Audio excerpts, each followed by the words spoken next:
새벽 예배 오신 여러분, 주님의 이름으로 환영하고 축복합니다. 우리 다 함께 주기도문으로 새벽 예배를 시작하도록 하겠습니다. 하늘에 계신 우리 아버지, 아버지의 이름을 거룩하게 하시며 아버지의 나라가 오게 하시며 아버지의 뜻이 하늘에서와 같이 땅에서도 이루어지게 하소서. 오늘 우리에게 일용할 양식을 주시고 우리가 우리에게 잘못한 사람을 용서하여 준 것 같이 우리 죄를 용서하여 주시고 우리를 시험에 빠지지 않게 하시고 악에서 구하소서. 나라와 권능과 영광이 영원히 아버지의 것입니다. 아멘. 다 함께 찬송가 66장 함께 찬송하겠습니다.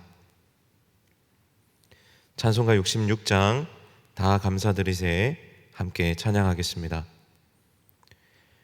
다 감사드리세 온 마음을 주께 바쳐 그 섭리 놀라워 온 세상 기뻐하네.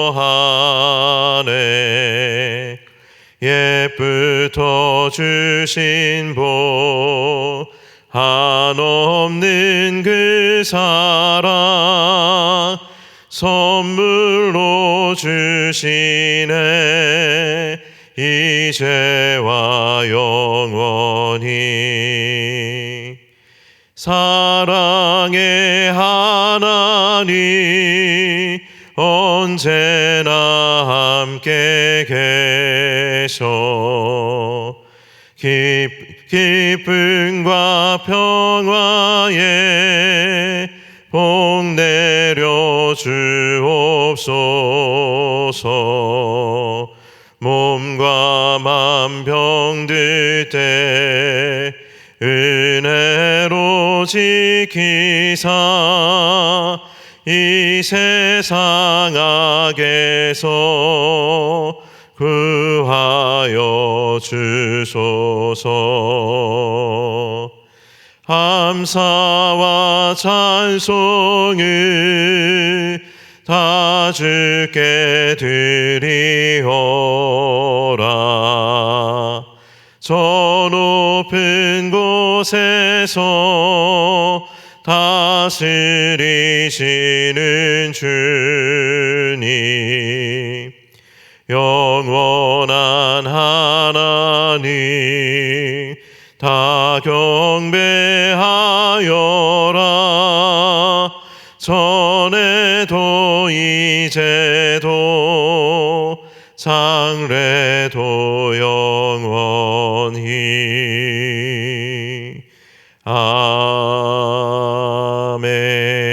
아멘.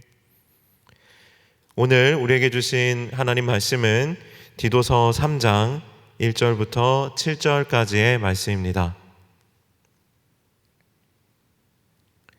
디도서 3장 1절부터 7절까지의 말씀을 제가 봉독하도록 하겠습니다. 너희는 그들로 하여금 통치자들과 권세 잡은 자들에게 복종하며 순종하며 모든 선한 일 행하기를 준비하게 하며 아무도 비방하지 말며 다투지 말며 관용하며 범사의 온유함을 모든 사람에게 나타낼 것을 기억하게 하라.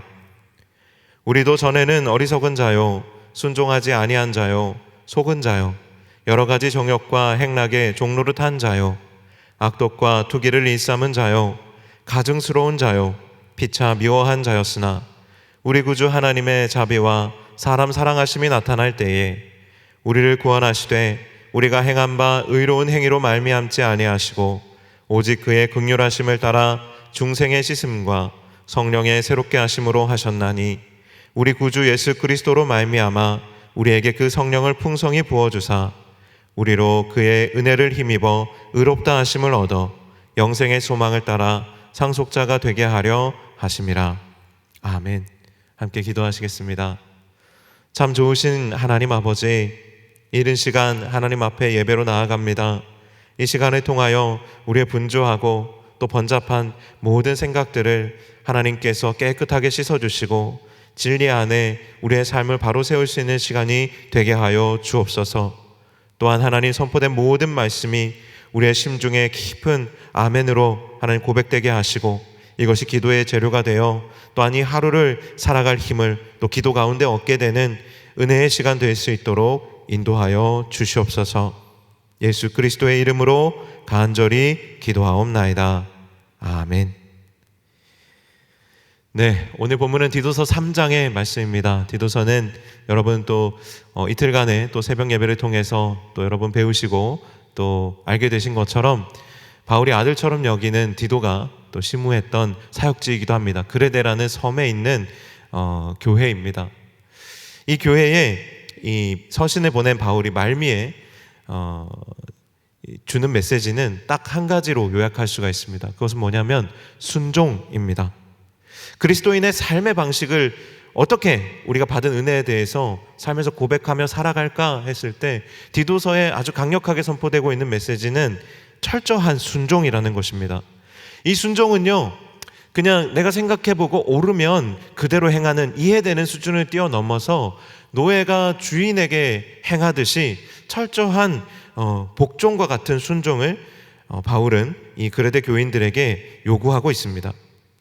그러면서 오늘 본문을 여러분이 잘 들여다보시면 어느 정도까지의 순종을 요구하냐 하면, 이 그레데 또한 당시에 로마 제국의 통치하에 있으면서 식민 지배를 받았는데, 당시에 그레데 섬 안에서 이 로마 제국을 향한 격렬한 반대 시위가 있었어요. 마치 우리 독립운동처럼 이 그레데 섬에서도 그런 일들이 많이 일어났다는 겁니다.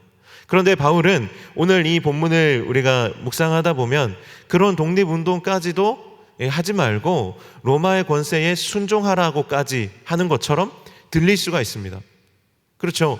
독립운동까지도 뭔가 금지하면서 그 권세에 순종하라고 말하는 이 바울의 이야기가 어쩌면 우리 귀에 굉장히 의심스럽게 들릴 수도 있습니다. 이렇게까지요, 하나님? 저희가 이렇게까지 순종해야 합니까? 그러나 오늘 본문은 그렇다고 이야기합니다. 그러면서 오늘 본문 3장 1절 2절에 순종에 대한 이야기를 하고 나서 3장 3절에 우리가 하나님의 자비와 사랑을 경험하기 전에 얼마나 이 순종으로부터 아주 동떨어진 존재였는지, 얼마나 불순종의 사람이었는지를 언급합니다. 3장에 이렇게 이야기하죠. 3절에 이렇게 이야기하죠. 우리도 전에는 어리석은 자요, 순종하지 아니한 자요, 속은 자요, 여러 가지 정욕과 행락에 종노릇한 자요, 악독과 투기를 일삼은 자요, 가증스러운 자요, 피차 미워한 자였으나 하나님의 자비와 사랑으로 변화되어서 우리가 얻게 된 것이 뭐냐 하면 순종하는 자로서의 정체성이라는 거예요. 3장 1절과 2절 그리고 3장 3절과 4절, 이 각각의 두 구절은 아주 강력한 대비를 이루고 있습니다. 우리 그리스도인이라는 존재가 어떤 존재인지를 보여주기 위해서, 그리스도인의 존재가 얼마나 그 존재의 기반에서부터 순종의 존재임을 보여주기 위해서 오늘 본문은 이렇게 강력한 대비를 사용하고 있다는 거예요. 독립운동을 저항하는 것을 멈추라고, 저항하지 말고 순종하라는 메시지를 주어가면서까지 바울이 그리스도인들에게 반드시 전해야 했던 그리스도인의 그 존재의 정체성이 무엇이냐, 그것은 두 글자, 바로 순종이라는 말입니다. 사랑하는 여러분, 이 순종의 가치가요, 우리가 생각할 때에 우리가 이해되면 순종하기는 쉽지만 이해되지 않으면 순종하기는 굉장히 어렵습니다. 거의 불가능에 가깝습니다. 하지만 이것이 얼마나 어려운지를 알기 때문에 바울은 이 강력한 대비를 통해서 우리에게 순종의 가치가 얼마나 귀한 것인지에 대해서 이야기해주고 있는 것이죠. 우리가 왜 이렇게까지 순종해야 할까요? 왜 이렇게까지 우리가 순종해야 할까요? 우리가 이렇게 하지 않으면 우리가 이 세상 속에서 살아가면서 너무나도 쉽게 이 세상에 물들게 되기 때문에 그렇습니다. 이 세상의 가치와 이 세상의 흐름에 우리가 함께 더불어 살아가면서 너무나도 쉽게 물들게 되기 때문이에요. 이것을 저는 영적인 누수 현상이라고 이야기하고 싶습니다. 제가 지난 한 주간에요, 집에 이제 물이 새서 아래층에 이제 누수가 일어나는 일들이 있었어요. 그래서 아래층에서 전화가 와서 이 아래층에 물이 새는데 한번 봐주십시오, 이런 연락이 왔어요. 그래서 저희 집에 그 방수공사 하시는 분이 직접 와서 화장실을 들여다보시고 여기저기 두드려도 보고, 거기에서 어떤 그 누수를 찾을 수가 없어서 옆에 있는 방으로 와서 장판도 뜯어서 열어보고, 정말 여기저기 구석구석 싱크대도 뜯어서 아래쪽을 또 찾아보고, 여기저기를 두드려보고 또 확인해보고 아무리 그렇게 해도 이게 쉽게 찾아지지가 않는 거예요. 결국에는 그냥 좀 더 지켜보기로 하고 마무리를 했어요. 우리의 영적인 상황도 똑같다라는 거예요. 우리가 이 세상을 살아가면서 계속해서 이 세상의 물결이 우리 안에 스며 들어오고 이 세상의 방식이 우리 안에 계속해서 흘러 들어오는데 우리가 강력하게 무엇인가로 이것을 단단히 막아두지 않으면 우리는 세상에 물들 수밖에 없다는 거예요. 작은 누수가 점점 커지면서 그 세상의 물결이 우리의 삶을 삼켜버리게 된다는 거예요. 그래서 바울은 이 독립운동이라는 아주 중요한 가치가 분명히 있지만 그것을 하지 말라는 것이 아니라 사실은 독립운동을 하는 방식조차도 그리스도인은 달라야 할 것이라고 이야기하고 있는 것입니다. 그리스도인의 방식은 전투적이고 맹렬하고 강력하게 가서 부딪히고 투쟁하고 이런 방식이 아니라 순종하는 방식을 통해서 다른 길을 찾도록 바울은 권면하고 있는 것이죠. 그만큼 이 순종이라는 덕목은, 이 순종이라는 가치는 그리스도인으로서는 절대로 잊어버려서는 안 되는 아주 중요한 영적인 가치이며 그리스도인의 정체성이라는 것입니다. 그런데 우리가 우리의 삶에서 이 영적인 누수 현상을 막지 못하면 여러분 어떤 일들이 일어나는지 아세요? 우리의 마음이 둘로 쪼개어지게 되어 있습니다. 어딘지 모르게 우리의 영혼에, 우리의 삶에 영적인 누수 현상이 일어나면서 계속해서 세속적인 물결이 우리 안에 들어오는 거예요. 두 마음을 품어서 정함이 없게 될 뿐만 아니라 말과 행동이 따로 놀게 되는 것입니다. 입으로는, 우리가 입술로는, 또 마음으로는, 생각으로는 예수님을 찬양하고 예수를 믿으면 우리의 인생이 복을 받는다고 고백하고 또 그렇게 믿는다고 하면서도 우리의 삶에서는 이리저리 왔다 갔다 하면서 뭐가 좋다더라, 뭐가 잘 된다더라 하는 소리에 안테나를 바짝 세워놓고 이거 했다가 저거 했다가, 그러면서도 정작 또 우리 집에 있는 자녀, 우리 집에 있는 내 자식 하나는 내 마음대로 못해서 다른 집의 자식과 비교하면서 닥달하면서 불안해하면서 예수만 잘 믿으면 된다고 말은 하면서도 이 세상의 온갖 것들을 그 아이에게 또 강요하면서 중심을 잡지 못하고 비틀거리고 흔들리게 되는 것이죠. 여러분, 부모가 왔다 갔다 하면서 신앙과 삶이 따로 노는데 자녀가 그것을 보고 어떻게 신앙을 배우겠습니까?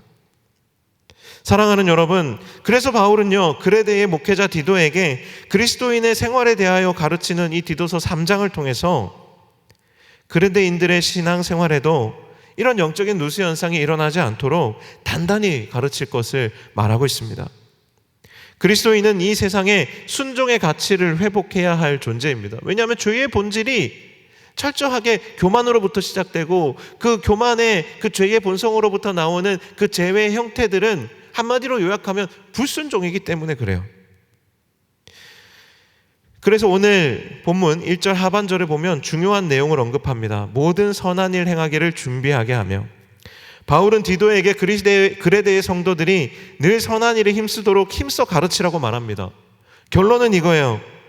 어떤 일에서든지 순종하여 선한 일에 힘쓰라는 것입니다. 우리의 본성대로 하면요 분쟁을 만들고 다툼을 만들고 미워하고 비방을 일삼을 것인데, 순종하여서 분쟁을 만들지 말고 다툼을 만들지 말고 미워하지 말고 비방하지 말고 철저한 순종을 통해서 서로 관용하고 온유함을, 훈련된 성품을 나타내라는 것입니다. 이것이 가능하려면 우리에게 필요한 것이 딱 두 글자, 바로 순종입니다. 여러분, 순종 못하는 이유는 다 비슷합니다. 순종하지 않는 것이 합리적이기 때문에 그렇습니다.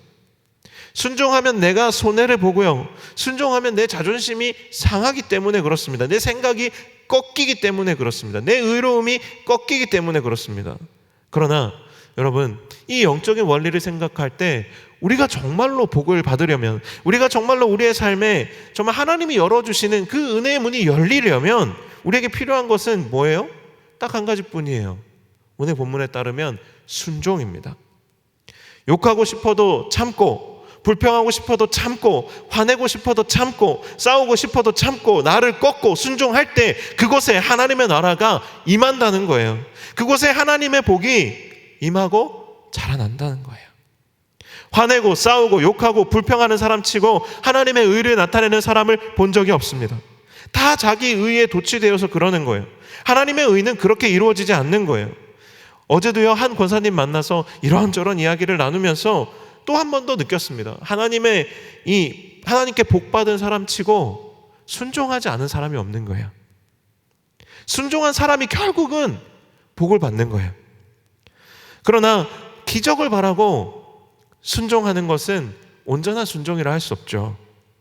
여러분, 기적을 바라는 사람은요, 그 기적이 우리의 삶에 일어나면 곧바로 잘 믿고 더 잘 순종할 것 같지만, 기적을 바라고 순종한 사람은 그 다음에도 또 기적을 바라요. 그 순종의 방향이 잘못된 것이죠. 그 순종의 방향이 자기 자신을 향한 것이죠. 순종의 방향은 우리의 주인 되신 예수 그리스도, 우리를 속량해 주신 하나님 아버지께 향하는 거예요. 그래서 우리가 그 하나님께 순종하고 예수 그리스도께 순종하고 성령의 인도하심을 따라갈 때 우리의 삶에 하나님이 열어주시는 길들이 열리게 되는 것이죠. 순종하면 복 받겠지 하고 계산기를 두드려서 복 받는 사람을 저는 본 적이 없습니다. 하지만 하나님은 다 아시겠지. 내가 다 일일이 계산하지 않아도 하나님은 다 아시겠지. 그러니 나는 하나님의 말씀에, 하나님의 인도하심에 나는 순종하면 돼. 난 그것만 하면 돼. 이렇게 우직하게 그 순종의 삶을 살아가는 사람에게는 하나님께서 은혜의 문을 왜 열어주시지 않겠습니까? 여러분, 강이 어떻게 바위를 뚫고 흘러서 바다로 향하는지 아세요? 어떻게 그냥 그 작은 물줄기가 바위를 뚫고 흘러내려서 바다까지 가냐고요. 강이 바위를 뚫을 수 있는 비결은 딱 한 가지예요. 그 강의 물줄기가 거세기 때문이 아니라, 강물이 힘이 세기 때문이 아니라 멈추지 않기 때문이에요. 우리가 순종을 통해서 하나님의 은혜를 경험하게 되고 하나님의 예비하시고 계획하신 일들이 얼마나 놀라운 것이었는지를 경험하려면요, 이 흐르는 강물을 보면 돼요. 강물처럼 멈추지 않고 계속해서 내가 순종하다 보면 그 길 끝에서 하나님의 뜻을 발견하게 되고 믿음의 큰 담력을 얻게 되고 믿음의 놀라운 능력을 경험하게 되고 그 순종이 얼마나 귀한 영적인 가치였는지를 깨닫게 되는 것이죠. 인생에 아무리 두꺼운 벽이 가로막고 있어도요, 순종하는 사람을 막을 수는 없는 거예요. 그 사람은 하나님이 길을 열어주시기 때문에 그렇습니다. 성경에는요, 엄청난 순종을 통해서 온 세상을 구원한 사람이 나와요. 예수님도 그런 분이셨지만 구약 성경에 보면 노아가 그런 사람이었어요. 성경이 기록하기를 노아는 당대의 의인이었다라고 기억합니다. 노아의 방주에 대해서 필리핀의 한 선교사님이 이렇게 주석을 했어요. 노아의 방주의 튼실함은 순종에 있습니다. 그저 하나님의 말씀대로 충실하게 순종해서 방주를 지은 거예요. 여러분, 생각해 보십시오. 아직 나침반도 없고요, 원거리 항해를 할 수 있는 기술도 나오지 않은 고대에 아주 원시적인 그런 어떤 기술과 재료를 가지고 어떻게 그 거센 풍랑을 이기고 파도를 이기고 그 물줄기를 이기고 원거리 항해를 했냐는 거예요. 어떻게 그 오랜 시간을 그 망망대해 위에 떠서 그 방주 안에 있는 생명들을 살려냈냐라는 거예요. 순종밖에 없는 것이죠. 하나님께서 주신 말씀대로 하는 것 외에는 노아에게 다른 어떤 방법이나 다른 어떤 노아의 능력이나 이런 것이 없었습니다. 예수님의 십자가 또한 마찬가지입니다. 어떻게 이 온 세상이 예수님을 통해서, 예수님으로 말미암아 구원을 얻게 됐습니까? 그것은 한치의 빈틈도 없이 하나님의 말씀에 순종하셨기 때문에 완전한 구원의 십자가가 완성이 되어진 것이죠. 여러분, 하나님이 온 세상을 구원하실 때에도 이렇게 순종을 사용하시는데, 여러분, 한 사람의 삶을 구원하실 때는 어떻게 하나님께서 일하시겠습니까? 순종을 통해서 일하시는 것입니다. 우리의 인생의 풍파를 어떻게 넘을까 우리가 아무리 고민하고, 우리의 인생의 이 벽을 어떻게 우리가 뚫고 지나갈까 아무리 번민해도, 아무리 힘을 써도, 아무리 씨름해도 우리가 얻을 수 없는 답이 이 그리스도인의 정체성 안에 있는 거예요. 순종하면 됩니다. 하나님께 맡기고 오직 하나님의 그 선하심의 그 계획을 따라 순종하면 되는 거예요. 우리가 아무리 좋은 설계도를 만들어도 이 노아의 방주만한 그 방주를, 우리의 인생의 방주를 만들 수 있겠습니까? 우리의 인생이 생각대로 잘 풀리지 않는다고 느껴진다면 바로 그 자리에서 나를 주장하는 자세를 버리고 순종하는 자세로 돌이킬 수 있어야 합니다. 이것이 그리스도인을 살아있게 하는 거예요. 이 영적인 누수 현상을 막을 수 있는 유일한 방법인 거예요. 여러분, 그리스도인이 살아있으려면요, 세상의 물결이 우리 안에 들어올 수 없도록 방수 처리가 되어 있어야 해요. 우리가 그리스도인의 생명력이 있는 그리스도인을 살아있는 물고기에 비유할 때가 많습니다. 살아있는 물고기는 이 거센 물줄기에도 휩쓸려 가지 않고 그 강물을 거슬러 올라가죠. 죽은 나무도막은 그 물에 떠내려 내려가는 것처럼 살아있는 그리스도인은 그 물줄기에 저항합니다. 그런데 오늘 이 영적인 누수 현상과 관련해서 또 한 가지 이 그리스도인이 물고기와 비슷한 부분이 있어요. 뭐냐면, 물고기가 아무리 아주 짠 바닷물 속에서 살아도 그 물고기의 속살은 전혀 짜지 않아요. 제 고향이 안동이에요. 안동에는 강고등어가 유명하죠. 저는 그래서 고등어가 다 짠 줄 알았어요. 근데 사실 제가 서울에 와서 고갈비를 먹어보고, 아, 고등어가 이렇게 담백한 생선이구나, 그걸 깨닫게 됐어요. 여러분, 물고기가 그 바닷물이 몸속에 들어오는 순간 그 물고기는 이미 죽은 거예요. 짠물이 몸속에 들어오는 순간 죽은 거예요. 살아있는 것이라면 방수 처리가 되어 있어야 되는 거예요. 내 몸 밖에 있는 짠물과 내 몸 안에 있는 내 몸 안에 있는 체질이 달라야 되는, 구분돼야 된다는 거예요. 그래야지 그 안에 생명이 있는 거예요. 사랑하는 여러분, 바울이 오늘 이 그레데 교인들에게 철저한 순종을 요구하며 그리스도인만의 길을 찾도록 그들을 가르치라고 했던 것처럼, 오늘 이 바울의 선포한 이 내용이 오늘 우리에게 정말 귀한 우리의 인생의 길을 열어주고 또 우리를 또 선한 길로 인도하고 하나님의 은혜의 자리로 인도하는 말씀이 되기를 간절히 소망합니다. 이 말씀을 통하여서 우리의 삶에 순종의 거룩한 가치가 회복되고 삶에 닫혀있는 문들을 열어젖힐 수 있는 귀한 오늘 이 하루가 될 수 있기를 예수 그리스도의 이름으로 간절히 축원합니다. 아멘. 우리 함께 기도하고 마치도록 하겠습니다. 하나님 아버지, 오늘 이 말씀을 통하여서 하나님, 우리의 삶에 아주 중요한 영적인 가치가 무엇인지를 다시 한번 기억하는 시간을 가졌습니다. 하나님, 순종하는 삶이 이 세상의 그 어떤 중요한 일들보다 우선순위에 있음을 오늘 우리 이 말씀을 통하여서 다시금 고백하게 됩니다. 하나님, 세상의 어떠한 것보다 하나님께 순종하고 선을 행하는 삶을 살아가는 것에 있어서 양보가 없고 타협이 없는 온전한 그리스도인들이 다 될 수 있도록 동광의 성도들을 하나님 축복하여 주시고 하나님 말씀을 통하여 일깨워 주시옵소서. 그리하여 하나님 아버지, 우리의 삶에 걸어가는 이 길을 통하여 하나님의 역사들이 나타나게 하여 주시고 하나님의 일들이 성취되어지고 이루어지는 것을 보게 하여 주시고, 또한 하나님 막혀있는 우리의 삶의 문이 열려지고 우리의 그리스도인 됨을 통하여서 이 세상에 새로운 길이 있음을 하나님, 이 세상에 보게 되는 놀라운 역사가 일어나게 하여 주시옵소서. 그렇게 하나님의 영광을 드러내고 나타내는 이 교회가 되게 하여 주시옵소서. 이제는 우리 주 예수 그리스도의 은혜와 아버지 하나님의 놀랍고 크신 사랑과 성령의 교통하심이 순종을 통하여 하나님께 영광을 올려드리며 또한 삶의 모든 문제를 뛰어넘어 하나님 순종함으로 하나님께서 계획하신 모든 일들이 이 땅에 이루어지도록 하는 귀한 그 하나님의 도구로 쓰임받기를 소원하고 다짐하는 함께 예배하는 동강의 모든 성도들 위해 이제로부터 영원토록 함께 하시기를 간절히 축원하옵나이다. 아멘.